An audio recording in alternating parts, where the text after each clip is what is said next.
The story continues deep within a quiet mountain forest range. After eliminating the group of monsters, Yiping calmly continued forward.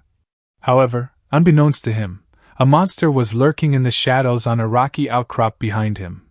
It was a mountain monster with an ape-like shape, white fur, and blood-red eyes filled with killing intent, crouching low as it waited for the chance to strike. Without the slightest hesitation, the mountain monster lunged straight at Yiping at terrifying speed, baring its sharp fangs in feral savagery. Facing the sudden attack, Yiping remained extremely calm, his eyes half closed, as if completely unconcerned about the imminent danger. He simply listened, relying on his keen hearing to judge every movement of his opponent. At the very instant the monster closed in, Yiping finally began to circulate his power, the ground beneath his feet seeming to crack open as blazing light burst forth. A dazzling golden sword she shot up from the earth, and in an instant, hundreds of swords she slashed straight into the monster's body. With just a single move, the mountain monster was completely defeated, sprawled on the ground with no strength left to resist. Yiping rushed over, kicking as he scolded the monster, "Sneak attack, I'll teach you to sneak attack." The young man shouted in fury, "Don't you know I have trauma from attacks from behind? My ass is still clenched tight." One incensed tick later, the pitiful mountain monster had been beaten black and blue, lying flat on the ground as it spoke weakly, "Brother, I was wrong, please spare me." It bitterly thought to itself, "Damn it, just my luck to run into such a tough guy, and a Homon too. I haven't heard of such a strong human within 100 miles. Could it be that great Sun Sword sect disciple everyone is talking about? But he doesn't match the description." Meanwhile, a green light flashed in Yiping's eyes as he examined the monster before him, silently evaluating. "I took him down in one hit, so he must be a worthless mob, small fry. I should just release him and keep going deeper." Seeing the monster kneeling prostrate on the ground, he spoke up, "Hey, I say." Before Yiping could finish his sentence, the mountain monster hurriedly interrupted, "Big brother, don't kill me, please don't kill me. I have money, your human spirit stones, thousands of them, countless. Just don't kill me and they're all yours." Yiping curled his lips in a cold smile, thinking to himself, "You damn monkey, who he's fooling, where would a mountain monster get money, and human spirit stones at that? If he's telling the truth, I'll do a handstand and eat shit right here." To prove its words, the mountain monster led Yiping into a cave, where an overwhelming sight greeted them, a massive treasure trove filled with gold, silver, jewels, and glittering spirit stones. Yiping gaped in shock. The monster said proudly, "Here, I wasn't lying." Yiping still could not believe his eyes. He grabbed the monster and shouted, "You must have cast an illusion on me, undo it, now." The monster begged in panic, No, really, I didn't, big brother, listen to me, let me explain." Meanwhile, far away at Qingyan Dao sect, Daoist Taihua was feeling uneasy. "Why does my left eyelid keep twitching?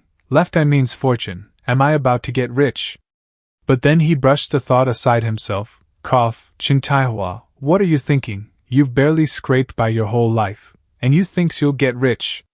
You're a cultivator, how can you believe in such superstitions? Ridiculous." Back in the cave, to explain this unusual wealth, the mountain monster began revealing a secret. "Big brother, it's like this, our silent forest mountains have a top-tier specialty." It pulled out a jinseng and said proudly, "It's called the one-eyed ginseng spirit. It's extremely rare, not strong, but very valuable to both humans and monsters. It appears randomly in the mountains less than every half year. Every time it appears, it releases natural phenomena, leading the demon kings to fight to the death over it. I was lucky enough to find one and sold it to human merchants for these spirit stones." Yiping still looked skeptical, thinking to himself, with his weak power, he snatched treasure from demon kings? Yeah, right. Besides, why would a monster want human spirit stones? It doesn't make sense. Yiping swept the treasure into his bag and quickly left, calculating in his mind, "Never mind that now, I need to avoid trouble. I should just take the spirit stones to master. With the powerful experts in our sect, we can handle any trouble that comes our way." Seeing all his accumulated wealth taken away in an instant, the mountain monster chased after him while shouting, "Big brother, can you leave me a little?" Yiping immediately agreed, "No problem." Seeing Yiping agree so easily, the mountain monster secretly laughed to itself. He, this kid is actually nice. It revealed a sinister smile, its true nature quickly surfacing along with malicious thoughts.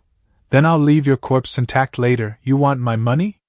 You have to survive leaving these mountains first. I'll use that other ginseng spirit to get him killed.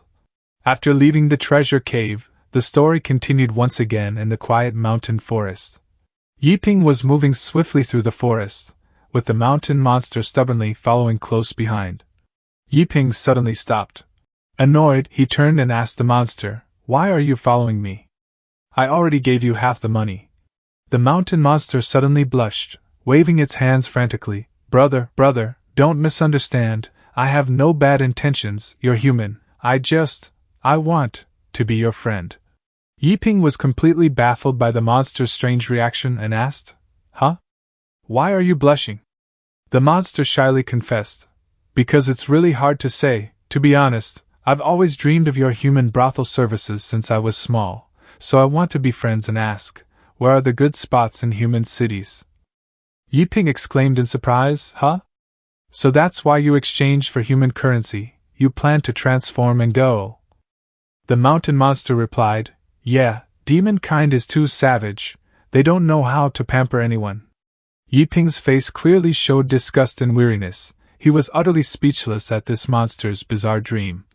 Yiping turned and walked away. "Sorry, I cultivate on the mountain, I don't know, stop following me."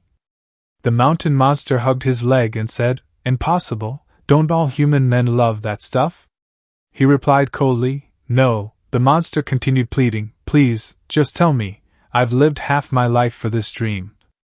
Yiping snapped, "Have some dignity, will you?" Suddenly, the mountain monster changed its attitude, its expression turning crafty as it felt pleased inside. "All right, enough bonding, time to get to business." It pointed toward a green pillar of light deep in the forest and said, "Hey, big brother, do you see that faint green pillar of light in the forest over there?" Yiping replied calmly, "Green light? Hasn't that always been there? I saw it when I arrived." The mountain monster shouted in shock and excitement, "You saw it when you arrived? That light is the sign of a ginseng spirit appearing." Yiping showed doubt. "Huh? Such a coincidence? Another one?" A short while later, one man and one monster moved closer to the source of the green light. As they got closer, the mountain monster confirmed, "Look, brother, it really is a ginseng spirit." But Yiping remained cautious. "That's not right. If you recognize the phenomenon, why haven't the demon kings fought over it? The phenomenon was there when I came, impossible that no other bee saw it." The monster explained, "Brother, you don't know, these ginseng spirits are priceless because each is born with a special ability. Poison mist, healing, transformation, all sorts of things. This one can only be seen by us too. It must be related to its ability, though I don't know what it is." Yiping still did not believe it. An ability only we can see? Do you believe that yourself? You're definitely up to something. The mountain monster tried to persuade him. "What would I be up to, brother? You have to believe me.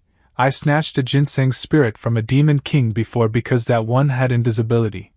Yiping clasped his hands, smiled brightly, and said, "Since you have experience, monkey brother, I'll leave this one to you too. If you get it, we split it 50-50. Outwardly, the mountain monster reluctantly agreed. "Fine, I'll do it. Humph, treating my kindness like dirt, what plot could I have?" But inwardly it cursed. "This kid looks honest on the outside, but damn, he's shrewder than me on the inside."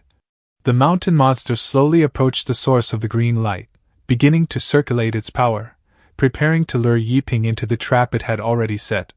The monster suddenly vanished before Yiping's astonished eyes. "He's gone," he vanished in the blink of an eye. In the next instant, the monster appeared beside a tree hidden in the shadows behind Yiping, carefully observing him. It laughed triumphantly. He, didn't expect that, did you? I know Earth escape magic." Yiping looked around, confused as he wondered, where did that damn monkey go? He didn't die, did he? He had no idea the monster was secretly watching him from behind a rock.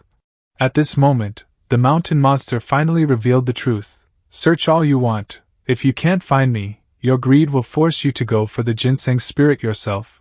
That ginseng spirit has been sitting there untouched not because beasts can't see it, but because its ability is winter demon. The monster explained further, it awakens and amplifies the darkest emotions buried in the heart. Countless humans and demons have died to it, no exceptions.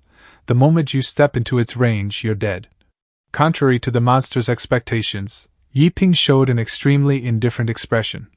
He told himself, forget it, entering rashly is too dangerous. The spirit stones in my storage bag are enough, no need to take the risk. Hearing this, the monster grew slightly unsettled inside. Hey, you're a grown man, have some greed, will you? You can't be serious, he's just leaving, my plan is ruined, my spirit stones, that's so many trips to the brothel. Just as Yiping was about to leave, a voice sounded in his mind, Yiping, wait, you must go in and look, it might awaken your memories. Yiping froze, recognizing the familiar voice and asked in astonishment, eldest senior brother?